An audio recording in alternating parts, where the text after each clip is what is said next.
What's up, everybody? How y'all doing today? It's your girl, Brandy Harvey. I am so excited that you have decided to join us for today's conversation.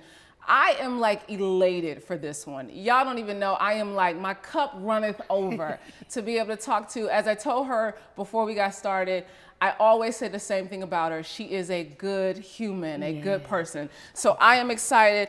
Actress, author, multimedia personality, philanthropist. You've seen this woman on CNN, CBS, and BET. She is everybody's homegirl. Certified and verified old Atlanta. Yes. And the host of the Cool Soror podcast. She's a wife, she's a mother, but an all-around good human. Yeah. Welcome to Vault Empowers Talk, Mrs. Rashan Ali. Thank you so much. Yes. I'm so happy to be here. You said all those good things about me. I echo those sentiments about you. Listen. Thank you. It is so, like, we run in the same circles. We and do. I've always been, and I've been on Sister Circle and all the things. We always kind of find our way in each other's space. Mm-hmm. But I always say the exact same thing about you. Thank you. Good people. Thank you. Good energy all the time. So I know this is going to be a good conversation. I'm ready. I'm excited. So most people don't know, as they see you currently on BET and you have this wonderful role as Miss Tandy. Miss Tandy. Listen, you are shutting things down and shutting some folks up. Yes, okay, absolutely. all the time. But there's been a journey to get here. Yes. And you have had quite the ride. So you started off at Left Eye's assistant. I was. Post Andre Rison, the house burning down. Yes. Yes. Yes. So I was working. Where was I working? I've had so many jobs, Yeah. but I was working, I think, at Fox Sports South as a production assistant. And one of my good friends, she and I swam together. I went to college on a swimming scholarship, and she was working at an insurance company. And the president of Left Eye Productions was on the phone with her boss. And I guess they were just having conversation. Hey, Left Eye needs a new assistant. And so he hollers over to my friend Shalonda, hey, do you know anybody that's, into entertainment that wants to do this type of thing? She's like, yeah, my friend Rashan. So I just come back home from college. And so I was living with my parents. And apparently Ida called my parents' home. And my dad left a note on that was before cell phones and all of that, right? Before the text messages. Before the text messages and all of that. And my dad left a message on my bed. Ida Hall from Left Eye Productions called. Left Eye's looking for a new assistant. And I looked at that piece of paper. I was like, she burned out houses. I am not doing that. But something in me told me to just, just try. And I promise you, I feel like within the next 2 days, I met with Ida, and then I went over to her house. And the rest is history for that part of my life for just a few years. It was a short time, but enough for me to experience a whole lot in the entertainment space and see how a lot of these stars, especially back then, well, probably now, because TLC was the highest, selling group in female in girl group history at the time. But seeing how, everything that they go through behind the scenes and how creative she was and how she was out of this world. Really a talent before her time. And we were able to see that in the movie that they did on VH1, which was great. But that was a great time in my life. I had learned so much. Growing up as a middle-class kid and then becoming somebody's assistant, I was like, wait, I gotta wake her up? What does that mean? I gotta follow up on phone calls? Like, I was like, somebody's doing that for me. And just learning how to do that. But it gave me the opportunity to see the behind the scenes of a mega star and also really learn her heart, which was bigger than I've never met anybody like Lisa. Yeah, so happy to have shared space with her for even a short amount of time. Yeah. So you go from Lisa being her assistant, and that pushes you into LaFace Records. Yes. Because you were at LaFace. I was. I mean, and that is like height of 90s R&B music. It was. It was a heartbeat of Atlanta at the time. And I didn't even really know, I think I got a grasp of like how big it was, but being so young, you're just kind of going through the motions. I was trying to find my way. So I was in the music video department. So I was responsible for helping book the directors like Hype Williams and Dave Meyers and going through the treatments and cutting Hype. This is when the music industry was so filthy. It was so filthy lucrative. I remember getting checks written for Hype Williams for $100,000 for one video, like a 4-minute video, and like how the makeup artists used to make like $3,500 a day. And like, you know, I remember Divine Stevens for his choreography, he was getting $20,000 checks for it too. You know, like all of these big checks in the 90s in my 20s, and I just got to see so much before LA and Babyface sold the face back to Arista. But that time was like, wow, like, you know, first class, you know, like I'd never done all these things, you know, flying first class and doing Pink's first video when Pink was still R&B and you know. And you said she was still dating black men then. Listen.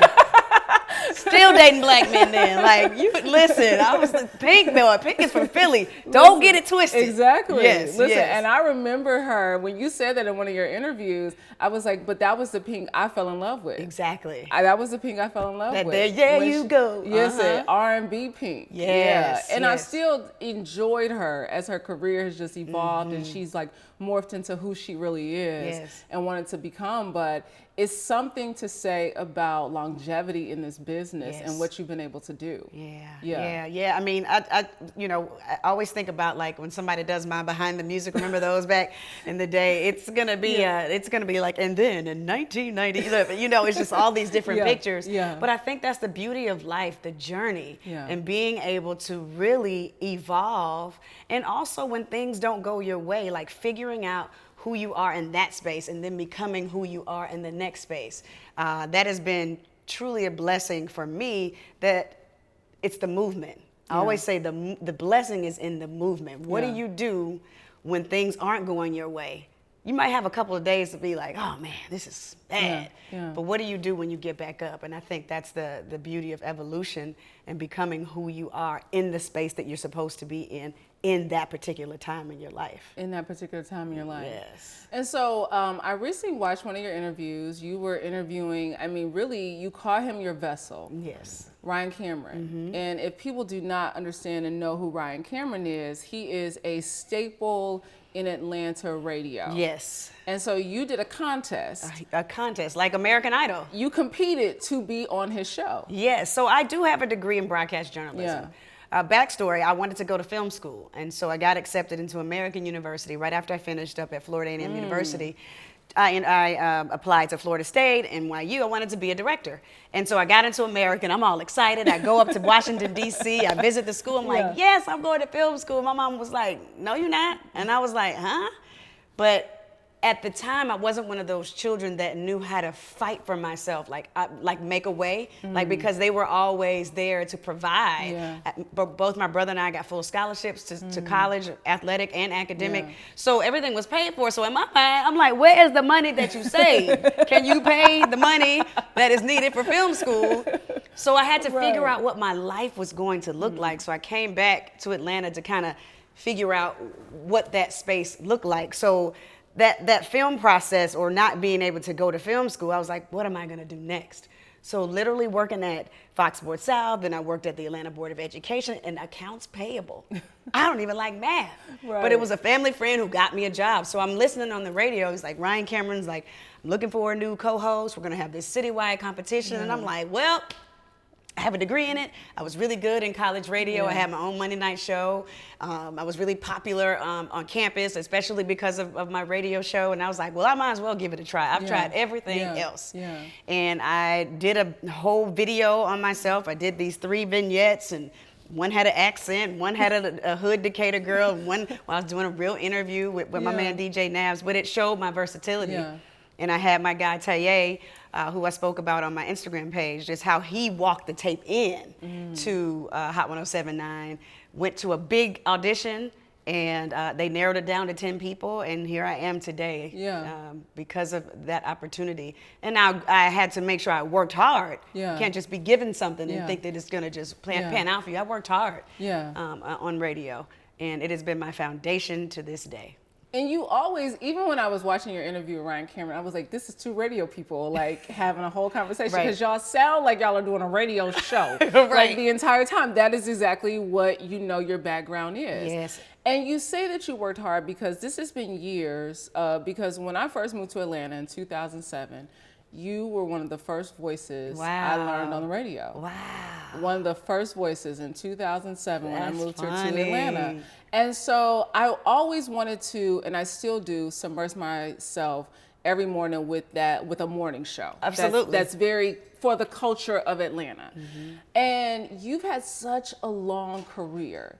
And I recently watched it was a little real snippet of an interview that you did. And the girl asked you about imposter syndrome. Yeah. She asked you about imposter, like, how do you deal with imposter syndrome? Yeah. And I loved your response to it. Yeah. Your response was so good because you said, I deserve everything I have. I've worked hard to be here. I don't suffer with imposter syndrome. Right. Now, that is I'm a recovering imposter. Listen, I think we all We are. all are. Yeah. We all are. And it's crazy because on my podcast, coming up this week, is an interview where I did prior to that interview where I was just kind of dealing, it's a journey. Yeah. So I was like, wow, that is going to come back up even after that reel has been posted on my page. Yeah. But I think that shows your vulnerability. It shows that this thing really is, some days you wake up like, I am the best. Yeah. And then some days you're like, what am I doing? Yeah. It's such ebb and flow. It's ebbs and flow. And I think when you can show people that, I am as real as they come. Yeah. I'm going to have great days and I'm going to talk about them. I'm going to have bad days. I'm going to talk about those. But going back to that conversation, absolutely. Yeah. Absolutely. We deserve everything that we have worked hard for. Yeah. Nothing has been given, even though, both you and I have grown up in a space where there's been opportunity, but we still had to take the opportunity. Listen. And work the opportunity. Work it all the way out. All the way through. Even probably more because people think that. You just got here because of who you are and your name. Yeah. Yeah. I work hard for everything that I have. Yeah. Nothing was just handed to me on a silver platter. Not one thing. I was so glad to hear that because I got an award some months back, and I remember when they sent me the email, I asked my sister, I was like, I don't know, like, why they want me to do this? And my sister had to remind me of all of the things that you've done along the way. And this past weekend, I was at Princeton, and I posted that somebody posted, and I reposted that I was at Princeton. And people are sending me all these things like, oh my God, sis, work sis, that's good sis, right? And I'm sitting up here like, this is my 12th year doing this conference at Princeton University. Wow. But because it doesn't make the gram, it doesn't happen. It never happened. It never happened. Right. And so you think in all these different ways that you're walking around undeserving. And then you get these moments of the girls that were there who like, well, 12 years ago when you came to the program, you impacted my life in this way. Yeah. That's what it's about. I'm not out here faking. No. Baby, the work is real. It's really being done. And you talk about your journey. I always say your journey has less to do with you and more to do with other people witnessing it. That girl, 12 years ago, that young lady. I get stories like this all the time. Yeah. There is a young lady, little short story. I went to her 3rd grade class. It was a science class, and I was talking to the class, and I guess she came up to me afterwards. I was like, you should do more things in STEM. We need more black girls in science. Fast forward, we're at a conference, AKA conference. She became an AKA. She was like, and she randomly, but not randomly, sat beside me. She said, I want to tell you something when we leave this seminar. Wow. We walk out. She was like, I remember you coming to my class when I was 8 years old, and I just want you to know that I'm in my 2nd year of dentistry school. I said, woo. Yeah, yeah. You just never know. Yeah. It's because of you. It's that conversation. It's because of you. Yeah. And you said that you were going in those schools. Mm-hmm. Every school Ryan Cameron went to, you were in those schools being on the radio because you knew how important that was. You just don't, you do the work because we learned that you endear yourself with the people by being of the people in the community. Yeah. Now, I was raised because my parents are dad, high school football coach, legendary high school football coach, mom, very much in the community, ran the social work department at Emory Hospital, big time executive in the 80s. So I understood what giving meant. Servant's heart. Being a servant and having a servant's heart. So being in those schools, I knew that this is the way that you establish longevity in the radio game, but also you endear yourself to the community. But it made me feel, even though I was doing those things, it served my heart. Yes. To be able to see the smiles on those faces and to hear people like, I grew up listening to you. I remember the time you came and you judged our step show, and I remember when you judged the talent show and you gave, all of these different things. Yes. And people never forget that. Yeah. They never forget That's that. it. And those people who were cheering me on then, when I see them out in the streets in Atlanta, I saw you on the Rocket Mortgage commercial. I saw this. I've been cheering for you for years. That's what makes it feel good. That's it. I literally saw you on the Rocket Mortgage commercial. I was like, she's coming on the show. Look at this guy. Listen, Right. she on the dang Rocket Mortgage commercial. Listen. Yeah, such a blessing. The evolution of your career has been really, really magical to watch. Yes, thank you. And but it has not come without its challenges. Yeah. It's come with quite a few challenges. A lot of them. And you said that if you have not been let go, you have not fully succeeded. Yeah. Right? I heard that quote from Tom Joyner.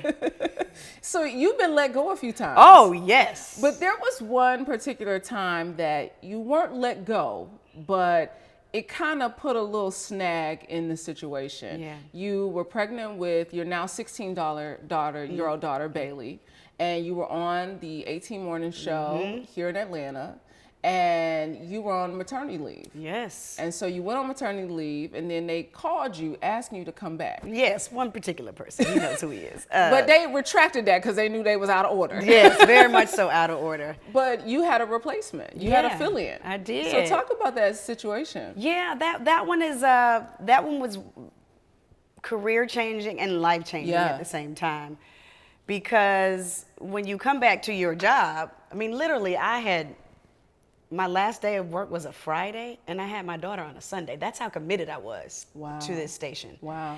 And when they decided to, as you know, in radio, women like to hear men's voices first. So most co-hosts are female. Yeah. And so this guy was still under that belief system that a woman did not need to lead morning radio.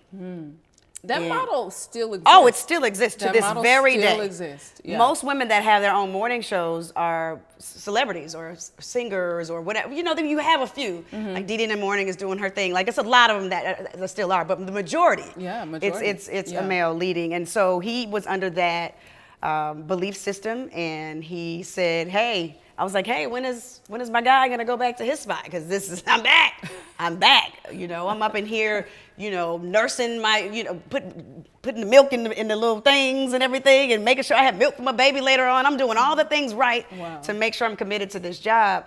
And this happened, and so he was like, "No, he's gonna lead the breaks now. This is what's gonna happen." And my response was, if I had a penis, we would not be having this conversation. Yeah. It was very male dominated. It was very male driven, and he really had no rebuttal for that. And but I could have filed a lawsuit, a pregnancy discrimination lawsuit. I did get some information from my uncle, who's a labor attorney, and he's like, "Yeah, you totally have a lawsuit, but do you want this to hover over your entire career?" Yeah. And I said no, and so I just sat there. Yeah. On my own show.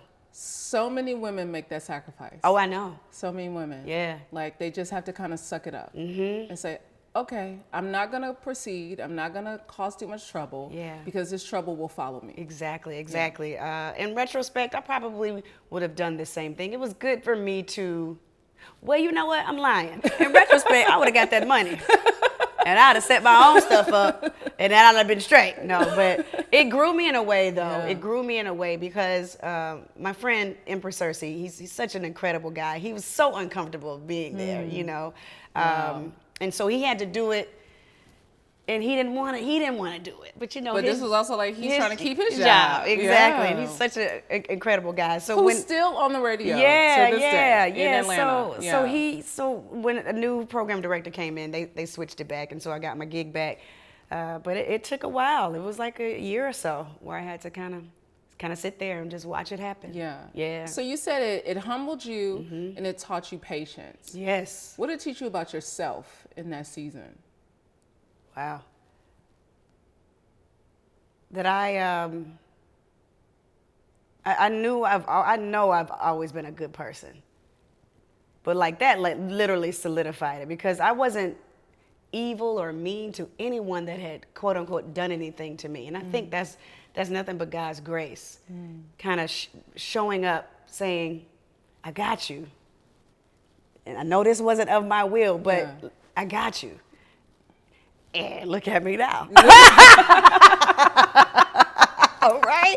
Look at me now. I love it. Right. Look at me now. Look at me now. Look at me now. I had to go through that. Yeah. I had to go through that. Yeah. And so many people take those moments of adversity and they allow them to keep them down. Yeah. But there's so much power in the bounce back, right? Yes. So much power. So much power in the bounce back. And, what are you going to do when things don't go your way? Yeah.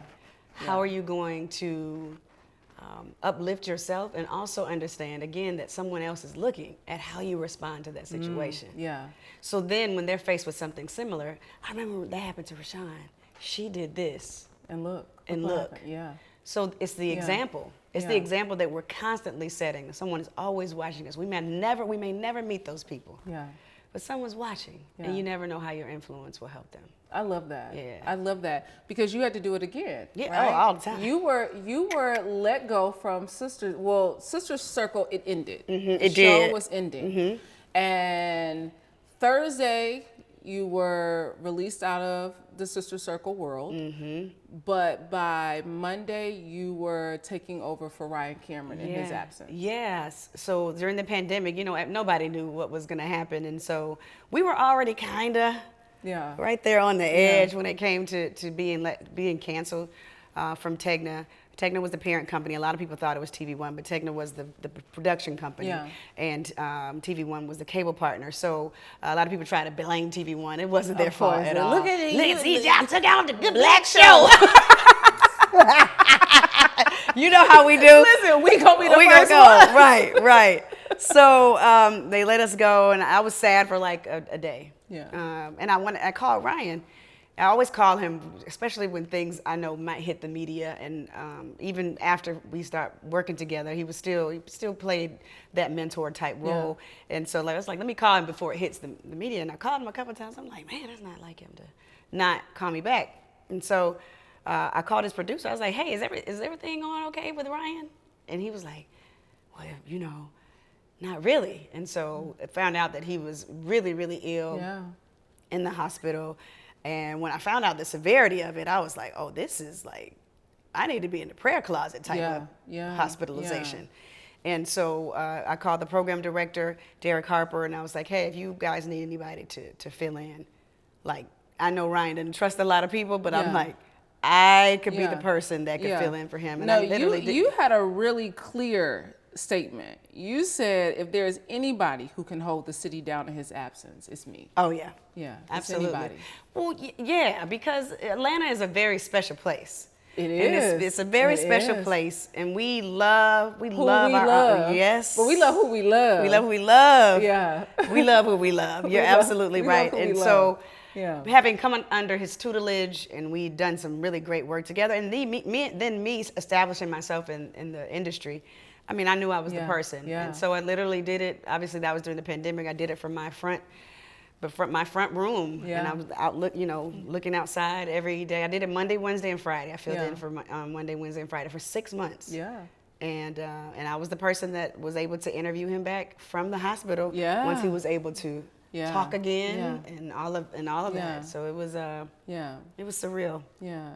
But it speaks to the power of relationships for you.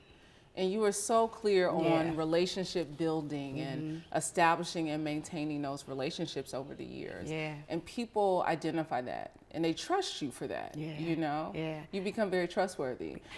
It's a level of comfort. Yeah. It's a level of comfort, and I'm never gonna be a person that set people up or make them feel uncomfortable. You're not looking for the expose. No. You're not looking for the salacious conversation. I'm looking for people to leave a conversation with me and say, wow.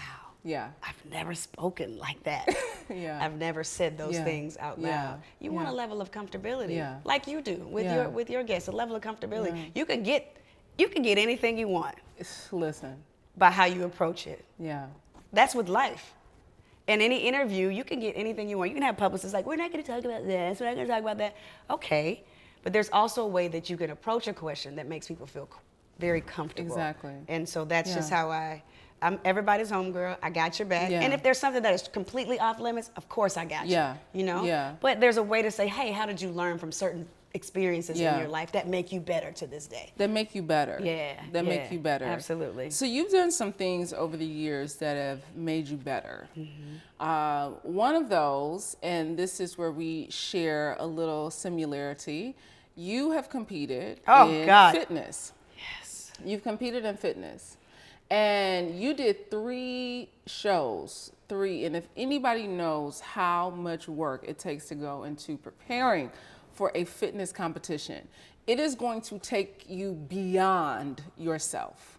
It's going to take you beyond. I mean, I did 3 shows in 10 months. That is ridiculous, especially for someone who just started. Just started. Now, you see a lot of professionals. The pros. The they pros, do they it. can go, oh, I've got a show in Virginia on Saturday, and I'm going to double back and go to Utah, this next weekend. That's a professional. Yeah. I mean, I did one in July, and I spaced them out, though. Yeah. July, September, and then the following May, which was good. But I'm an amateur. I'm masters. I'm Yeah. 45 plus. I got a family. I'm cooking these crazy meals. I'm trying to live my life, or whatever that was. Yeah. It was a lot. Yeah. But I'm glad I did it. I'm still on the fence about if I'm gonna do it again, because I do like the Me shape too. that it puts you in, and it gives you a really nice window. Yeah, it does. But then that window closed because I started living. I'm like, I got a little butt now, I got a little belly, so I'm like, It is when you start back living. Oh, when you start back living, When you start back living, because it takes so much discipline to get to that point. And you talk about those transferable skills that Yeah. you picked up while you were preparing for competition. Yeah. And so what were those skills that really have transferred over into your life? Yeah, and I'm like trying to pick those skills back up. They're there. But they're there. they're there. They just like them abs. They up under there. Oh my that's God. That's what I have to tell myself. They up them under abs that. are there. They up under that food we've been eating. And the fun we've been having. Yeah. The discipline. I mean, Yeah. growing up as a student athlete and athlete in general, I have the discipline, but that level of discipline is something that you can't mess around with. No. It is something that really has led me to be greater, especially coming out of it. But knowing that I can always tap back into it is the beautiful thing. But the other part that people don't talk about is, sometimes there's this body dysmorphia too, because now I'm looking at myself like, that ain't competition ready, or that, and it so totally changes your mindset. Totally. It totally does. And I competed at 25 years old. Right. So what it did for me is it gave me at that age discipline. So when people see me all the time, they're like, you always look the same, right? And that's a good thing for me. It's a really good thing. But it was because I learned those skills, and that discipline and how to reel myself in and know when you a little out too far. Come on back now. And that's how I feel right now. When people look at you and be like, what you mean? What do you mean? I know where I need to be, Yeah. and I know what I need to do to get to what I want to look like. Yeah. So I've, got food Yeah. in the car just because it's so easy to go to your favorite restaurant. Like, they have the Sauvignon Blanc and the spinach dip and some trout, please. It's so easy. And you understand the mindset. Yeah. And so that mindset, I know, has to play into being the multi-leveled personality that you are, right? Because I know that has to play into how you show up for tapings. Yes. I know it has to show up in how you show up and prepare for your interviews. Yeah, absolutely. And one of the greatest, I think, compliments that I would have ever received was from a cameraman. I used to call him, what I used to call him. He was on Sister Circle. And he would be out there when I go before everyone else would come out. I would go out there, I'd do my vocal exercises, I would run through the teleprompter, I would go over all of my questions, and I would do it every single day. He said, Rashan, that is what sets you apart. That is what sets you apart. Your level of preparation. I mean, I would be out there by myself, A, B, C, D, like going through the whole teleprompter. Slow down, slow down. All right, and enunciating everything in the teleprompter, going over all of my segments. But that level of preparation goes back to radio, too. And knowing that I don't want to first look crazy on live TV. That's out the gate. Right. That's number one. I don't want to look crazy. But all of it plays in tandem. Yeah. From when you're a kid preparing for all the sports that I was in and being a great student and being salutatorian of a high school class and going on to FAMU and like I've been a high achiever my entire life. So that is not going to change. I think it just gets better with time. So even if you have a producer, like you're a great producer that can give you all of these things, you still got to do the work. Yeah. You're the one that's on set. The camera's on you. The lights are on you. Yeah. How are you going to show up? Yeah. And so I think that's how I live my life. Not even just professionally, but like personally too. Yeah. Just be prepared. Be prepared. Yeah. Yeah. You know, my trainer, Rock, he says you prepare for the day the night before.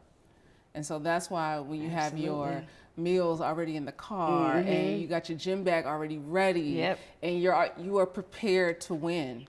You're prepared to win. The day before. Yeah. That makes you prepare for the day the night before. I love that. Yeah. Yeah. And it sticks with me. Yeah. I can tell, honey. Listen, but you know them days that you don't, because I'm at that Starbucks drive-thru like, yes, I would, like this morning, let me have a. You know that's 800 calories. I am not prepared. Right. Give me the sugar. I'm not ready. Right. But you've been betting on yourself for a long time. Yes. You've been betting on yourself. And most recently, you're in the 3rd season of the Cool Sora podcast. The 3rd video season. So I started my podcast since 2016. People don't know that. I've got hundreds of episodes that were just audio.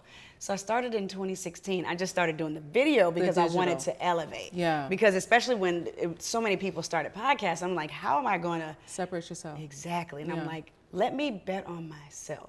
Like, don't worry about trying to find who this person has. Find a production team.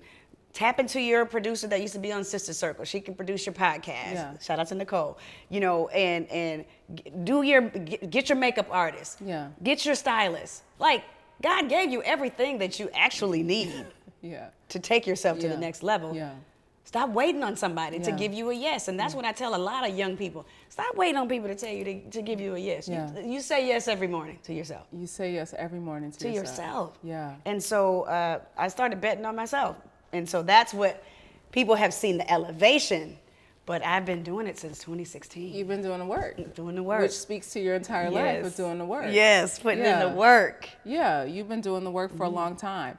But you, it hasn't always, in doing all the work that you do, it does not always, show up in the best way for everybody. Right.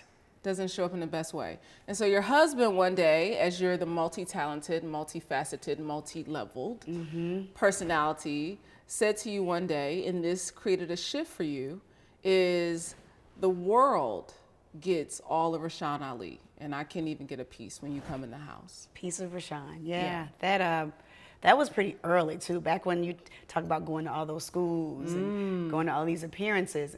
And that was before people were attaching a fee to your appearance. You was just showing up. I was just going. You was doing the Lord's work. Of course I will. Yeah. I'll be there. 3:30? Yeah. Nice. Doing the Lord's work. Yes. But then you're like, you come home, and this was early in our marriage. I'm not even sure probably younger children. But I had to figure out what is going to be the balance here. What am I going to not sacrifice, but how can this make sense? How can I really start saying no and being okay with saying no? Because I'm a reformed people pleaser. I'm a reformed people We've had a couple people like that on the show. Daniel said the same thing. Yes. And so being in that space where you're constantly saying yes, when you start saying no and putting yourself first, it may not be attractive to other people, but then I stopped caring what those people thought. I literally give zeros. I just don't. I do not care about what other people think. Yeah. I don't. I stopped doing it. I stopped doing it. And when I stopped doing that and started saying no to all of that and learning how to balance that life, that's when things shifted at home. How did you do that? How did you start to create healthy boundaries, but also how did you start to create them for the safety of your marriage? It was a process. It didn't happen overnight. Yeah. I started saying no to a couple of things, started saying, hey, I can come if, and then making home a priority. It wasn't, because I was so into making sure Rashan Ali was a brand, like a real reputable brand, that I just didn't even care what was going on, honestly, at the house. And that's the truth. Yeah. Like, hey, well, aren't you benefiting from it? You know, that's your mindset. Yeah. Yeah. And when you start thinking like that, then that could really be detrimental to your relationship, which it could have been. Yeah. If you allowed the ego to take over. That's hard to quiet that beast sometimes, isn't it? It's a big beast, yeah, too. It's a big beast. It's a big beast. Yeah. But then at the end of the day, and I don't like saying that particular quote, the end of the day, but seriously. Don't worry, my mother says it All 35 times in a conversation. At the end of the day, these people love me more than anything in the world. Yeah. You know, obviously outside of God and themselves, but, you know, and you can't take any of it with you. Yeah. You want to set your family up for success, but you really can't take any of it with you. So let's take the trip. Let's go out to dinner. We celebrate 21 years of marriage tomorrow. Wow, that is awesome. Thank you. Congratulations. Yes, that is not an easy feat. It's not, and I still like him a lot. Yeah, you like him. I like him. I think that's so important. Yeah. I always tell younger couples, like your spouse. Yeah. Because I feel like love goes like this, but I really like him. Through those hard times, I'm like, man, you want to watch a football game? I still like being around him. Yeah, you still like him. Yeah, I still like 21 him. years. Yeah, I like that guy. I like that guy. So, but we've worked hard for these smiles. We've worked hard for the like. Yeah. We've worked hard for the life that we have and are continuing to develop. Yeah. Because, you know, our older daughter is about to go to college next year, and then we'll have a rising ninth grader. So within the next 5 years, it'll be us, which again. Yeah.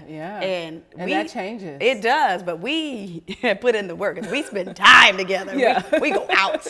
Listen, I was running into you at the airport that day. Exactly. Y'all were on your way back from Jamaica. Exactly. Yes. Sure were. We were coming from the grill. Customs. Yes, we were coming through customs together. And did. Yeah. Yes, I am not afraid to go. But we had to learn that, and then we had to position ourselves too, which is why I'm so grateful for so many opportunities that have come my way, that God has ordained for my life, that we've co-created together. Because you got to do the work. You got to do that work. You got to do that work. Yeah. And so where I am now, I like to celebrate the wins. Yeah. Yeah. You know, sometimes you're in the, well, we got to do this, we got to do. How about live a little bit? Yeah, because you said you are not a bags and shoes girl. You're an experience girl. I'm an experience girl. So what are you looking to experience in this season? More travel, more international speaking engagements, more international. I want to just go interview people in beautiful places with water in the background, you know, because I love to be around water. But I want to travel for a living. And come back home and make sure everything's good at home. Yeah. And now my younger daughter went to Belize this summer. So she did Girls Going Global. Yes, she did. So, you know, I'm a huge supporter of Girls Going Global. I used to be a chaperone on the Girls Going Global trips. I've done Costa Rica, Belize twice. I love it. Yeah, so yes, both of my daughters are in the program. Yeah. And my older daughter went to France earlier this year. She spent 11 days. She was there with her family. She went with her IB program at her school. But, you know, she fully immersion. So, and with a family and everything like that. So we are developing in them to be worldly. Yeah. They have stamps that I don't have. And growing up middle class, my parents we got in the car, we're going to go to Disney World. We're going to go see your grandparents in Charleston. And that was kind of the extent of it. And there's no shade to my parents at all, but they did the best. That they could, right? They did the best. But now I'm like, my daughter just got back from a pre-college program in graphic arts at this art school in Maryland. And to be able to just, praise God, write a check and say, no, you're going there for 2 weeks. That you can't a pair of J's. Yeah. And that experience that she had. Absolutely. Absolutely. You can't. So we have, tried to create a life where the experience from the work that we've done can afford them experiences that they'll never forget. Yeah. And so if they decide to have children, but even for themselves, after college or during, go. Yeah. Yeah. Go. Yeah. Live. I love that. Live. Yeah. Because it gives them a sense of pride in what they've been able to accomplish and see, but it also changes their perspective, right? Yes. It elevates their conversations. Yes. It elevates what they can offer in rooms because they have a set of experiences that others may not have. Yes. Yeah. And understanding like the little things that we take for granted. Yeah. Like a dishwasher. Listen. Or air conditioning. You go to other places, and baby, you are confronted with some things. My baby FaceTimed me from her room, her first room in Belize. I said, oh, Lord, let me call Martise. Look like my baby about to have a stroke. She's like, I'm so hot. I'm just so hot. I was like, in my head, I'm like, good. Exactly. Good. Listen, I just gave that talk at an orientation at Princeton for a girls program 2 weeks at the Well. And I said, now I know some of y'all parents gonna call up here. My baby said it's hot. It is too hot in her room. I said, because they've grown up with HVACs. You and I grew up with, it was one air conditioner in that window unit, or y'all had a fan that everybody was sitting in front of that fan. Right. Okay? So they got a different idea of what life looks like. Yes, yes. They are pampered pooches. They really are. Yeah. And I'm just like, so the next time you come in my room or change the thermostat down to 60, ma'am, do you pay this? Not at all. Not 1 cent. Not at all. Yeah. So what has motherhood taught you about yourself? What has it Oh, taught my you? What have your goodness. children taught you? Motherhood did not come easily for me. Talk about It that. was not. Because people think it's like soon as you get it, you are going to be like, you're just going to know. And that's what everybody says to me. You'll really love your own. Yeah. I didn't hold a child until I had one. I didn't hold an infant. That is. I was like, okay, wait till they about 3. That's all right now. I don't want to hold your baby. Oh, that's so cute. That wasn't my thing. Yeah. So I had to learn how to embrace motherhood. Now I had my first child in the height of my radio career. As a local personality, I was like the highest paid at the station. I was super popular. Back then, there was no Uber or Lyft, so I had a personal driver to my gigs at night, just making money, and I had a little zhuzh with me, not to any other, but I was feeling good about myself. And so you get pregnant, and then everything changes. Yeah. And I was like, I gotta nurse her right now, and I'm about to go to the club. I gotta get on the radio. I gotta nurse her again. Then I gotta run home, and it was like, so it didn't really. I had to learn how to embrace it, and I think more people need to talk about that out in the open, because we are supposed to be, especially as Black women, the most maternal creatures on this earth. Yeah. And it doesn't come that easily for everyone. Yeah. So they've taught me a level of patience. They've taught me how to raise independent children. I'm not a helicopter mom. And I think not approaching it like that for me, everybody has their own way of being a mother. They taught me that you can be the type of mother you need to be for your children. You can't emulate somebody else being the mother that they are to their children. That's what their child needs. My babies have... They really live a life where they can keep the room clean a little better, but I'm talking about like in the grand scheme of things, they're very independent children. Yeah. And I think we've done a great job of that. And they've got an outstanding father. Yeah. My husband he's top notch. Yeah. If, God forbid, I leave before him in a younger part of our lives, they're set. They're daddy's girls, and I wouldn't have it any other way. And, he would be the primary parent. Like if anything were to happen. Yeah. God forbid. I don't like saying it like that, but he's that good. Yeah. He's that good. And he hates when I try to there's no comparison. But there's honesty It's in honesty. saying what his strengths are. Yes. And what your strengths are. Absolutely. Yeah. I'm going to make sure everything's taken care Yeah. of. When we go on trips and all these, and I'm going to cook, I'm going to do these things. And I'm a nurturer as well, but he's just so damn good. Yeah. He's great. And that's a great partner for Yes. someone like you to have. Absolutely. Who it didn't come so naturally to. And he was the one, like, he was, and he's the baby magnet. Yeah. You know, everybody Yeah. loves Smitty. Like, Yeah. they do. All the kids do. Yeah, but I'm extremely blessed Yeah. to have a partner like him, and they're extremely blessed to have a father like Yeah. him. Did you find somebody, as some people say, that they found somebody like their father? Absolutely. Your father, coach, huge community pillar. Yes. Your husband following that same. You all kind of had the same backgrounds growing up. Yeah. Parents together for all the years, and both Greek and all the things. Yeah. Did you marry someone like your father? Very much so. Very much so. He and my dad's birthdays are 1 day apart. Wow. 1 day apart. They're Wow. both educators, both coaches, and when we have family gatherings, they are just literally on the couch, just talking. Two peas in a pod. They act very much alike. Yeah. Very much alike. So I did. I married my dad. I mean, someone like him. Yeah, you know? someone like him. Yeah, someone like my dad. Did you think you were always looking for that? I was looking for the love that I knew. The love that you knew. Yeah, I got it from home. yeah, My daddy called me pretty from the time I can remember. Hey, pretty. yeah, And my dad was a teacher, so summers were daddy. Yeah. My mom was corporate, so there was no camp. It was daddy camp. yeah. And yeah. he was our swim coach, so we would go from football practice, we would go back to the pool, we would go to swim practice, come back to 2 days for football practice, and I was the name of my company is the coach's daughter, because I've always been around my dad. Yeah. Like, and so he showed us the type of love, my brother and myself, like, that's what you're supposed to get from a man. So I didn't expect anything less. Now I had some crazy boyfriends. No, we all gonna You gotta have. the way you listen. You gotta have me a couple thugs. You don't go through a thug phase. Right. Have you lived? Have you lived?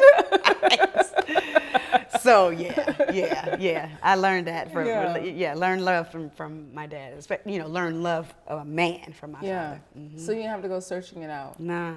So even in your process of seeking and healing and on your journey, you've talked very openly about therapy and how therapy and meditation and these spiritual practices that you carry are so important to you. Yes. So talk a little bit about how that plays into your success and how you live your life each day. You always have a center. You always have a center. Even last night, I was meditating in our backyard. I did some grounding exercises because I felt misaligned over the last few months, just traveling and partying, and your energy, especially when you're giving a lot of energy, you're receiving a lot of energy, and you're not cleansing that energy, it will get in there. And so I was like, let me just do my centering prayers. I had my Palo Santo sticks, and I'm just, I'm just looking at the moon and just praying and just walking on the grass and just thanking God. You have a center once you understand how to get back. Yeah. And also journey in grace, because the journey is this. Yeah. This. Yeah. But if you can give yourself, I have to constantly say, give yourself grace. You're not going to be walking around here like Jesus every day, or whoever you're not going to be this level of perfection every single day. So give yourself grace. And therapy has it changed my life. How so? I was able to unpack a lot of things that have never been tapped. Yeah. Yeah. Just unpack. Yeah. And even though I came from this great upbringing, there's still stuff. Yeah. There's still stuff there that you've carried on that doesn't even belong to you. Ooh, child, we so good at picking up other people's bags Baby. and carrying them around with us. Honey, who bag is this? Oh, Who this bag your is this? bag? I love your bag. It's so Right. cute. Let me wear it. Exactly. Listen. I did a lot of that Me too. growing Yeah, up. And so for just sure. unpacking Yeah. a lot of that. I started therapy when I was 40. I'm 48 now, so 44 maybe. I started at 35. Okay. 34, 35. Yeah. Yep. And I also wanted to normalize therapy for my girls. Yeah. So I'm like, I'm going to the therapist, or be quiet, especially during the pandemic when we couldn't go in. You know, I'm in therapy, I'm on Zoom, you know, like everybody just leave me alone, Yeah. everybody be quiet, you know. Yeah. So normalizing that for them, but it's just really helped me. And even when I get off track, like, hey, I need, can I do a check-in, please? I gotta get it back together. Can you talk to me now? Yes. Yeah. But the things that we've been able to accomplish, I remember her saying, like, just you good now, but wait till where we're going. Yeah. And now to see that, Yeah. and think about that first conversation. Yeah, because the first conversation can be scary. Yes. Right? Yes. It can be really, really scary. It is. Because I remember my first conversation in therapy, and I remember going in thinking like, okay, I'm gonna do this. This is awesome. And I got in there and I was like, that felt so good. I don't know that I need to go back there. You know, I think I'm good. Yeah. By the time the next session came, I was like, yeah, I think I'm good. Okay. I don't think I'm gonna come in today. And she said, that's fine, but I need 24 hours notice, and so I will have to charge you. I said, well, let me try to see if I can make it today. Right. And you went back in there, you probably was crying that session. I went back in there and was like, I have to be here. Yeah. I have to be here. Yeah. But it does help you unearth and uproot a lot of things that we don't really know or don't really think that they're big enough, right? Because we think that we're looking for these really big traumas, but it's some really small traumas that have left the biggest marks. Yes, and being able to tap into that, and say, oh wow, that's why I'm a perfectionist, because somebody told me I wasn't good enough at 9. And this is why I'm such an overachiever. And like, even though it's not a bad thing, but like, that's all the things that you don't really think are things, and then you get in therapy and be like, oh yeah, that's a thing. That's the reason why. Yeah. So let me kind of course correct. And I tell people all the time, you know, therapy is like, for those people who, you know, may not think that it's for them or still kind of walking that line, you know, it's like you take your car in for a tune-up, you go into the doctor for a checkup for your body. It's really like being able to recalibrate the system a little bit. You just get to recalibrate. I'm just trying to reset some stuff with somebody who don't know Ray Ray and Tay Tay and them, who I'm about to get up in here and talk about. Right. They won't judge me for talking about things that are, you know, deemed taboo, especially in the Black family. You know, so I'm grateful. I'm grateful. You remind me, I need to go ahead and schedule another appointment. So you're grateful. We'll kind of end on this, because I think this was a really, really good part of your story and journey that really was so powerful. When you talk about gratitude, you said you were so grateful for Tyler Perry. I am. You said because when you got the role, your current role is Miss Tandy on All the Queen's Men. He had a staff meeting, I mean, you know, like team meeting, and he talked about his vision and what he wants to do for everybody. And I want to make everybody millionaires and all these things. And you bought into that vision. Yeah, I mean, just constant conversation. I mean, the thing about Mr. Perry is that when we were in the bubble, we shot in the bubble. The first role I got was one episode on Sisters season 2, and then I got cast for Miss Tandy on All the Queen's Men, and so we shot our first, you know, season in the bubble, and so he actually would come out, you know, once we wrapped for the night, because we had the food trucks and everything like that, and like whole session. I'm just talking about life and, you know, the journey, and, you know, his thing was, hey, everybody just come to do your part, and that just sat with me. Like, everyone is expected to do what they're supposed to do. If you're an actor, know your lines, make a decision. And people talk about how fast, you know, we go. It's because he wants you to make a decision about what you want to do prior to you getting there. You know, he'll make an adjustment as well. Obviously, technically, I'm behind the scenes as well. But that opportunity for All the Queen's Men, really, it changed my life. The character changed me. Because it was completely outside of who I am. You are, Right. So or is it? It's a part. That could be there, and then, you know, being on a show that has become popular, we're in our 3rd season, it changed my life financially. Yeah. As well. And so I'm forever grateful for the opportunity to even be in that space. Yeah. You know, he has been a vessel to change a lot of people's lives. And I'm glad to say I'm one of them. Yeah. Yeah. I love that. I love that. So what is this season teaching you right now? As far as the season of my life, Season of your life.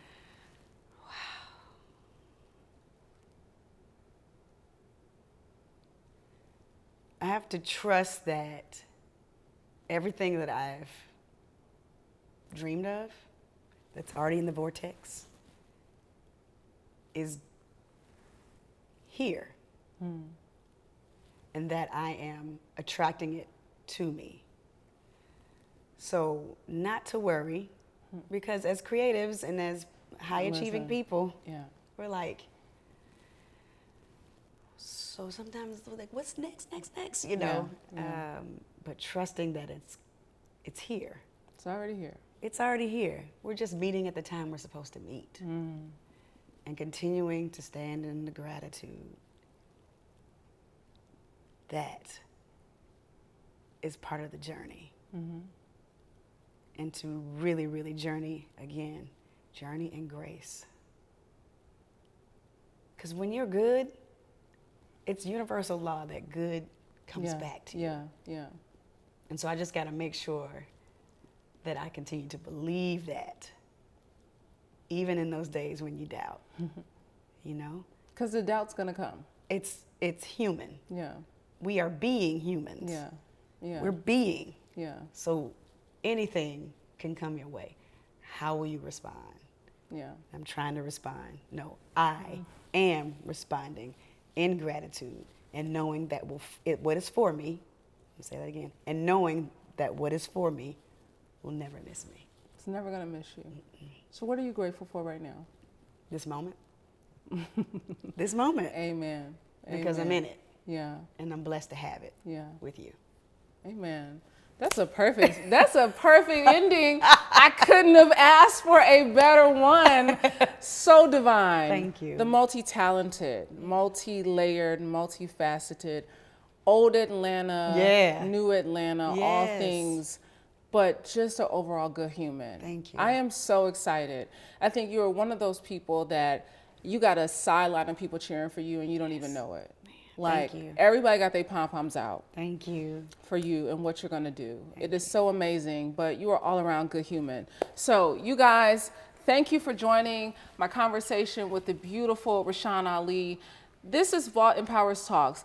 And guess what? We got more on the way for you. So be sure to like, subscribe. Go ahead and hit that button right now and send this to somebody who needs to be in gratitude for this moment. Be present for this moment, for it's surely divine. Nothing is going to miss you. I'm your girl, Brandy Harvey. Eat well, give a damn, move your body every day. Until next time, y'all. Peace. I love that. What's up, everybody? I hope you enjoyed my conversation with the beautiful and multi-talented Rashan Ali. I know some of y'all might need a few cliff notes, so here it goes. I'm going to give y'all my 3 biggest takeaways from my great conversation with Rashan. The first thing is express some gratitude. Be grateful for every moment along the journey.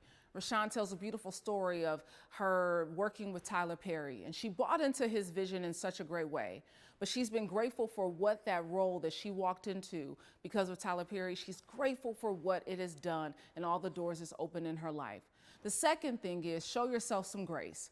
It's not going to be perfect on this journey. It's ebbs and flows. The road gets windy. But if you allow yourself to have a little grace, to say today may not have been perfect, but tomorrow I get another shot, you keep winning.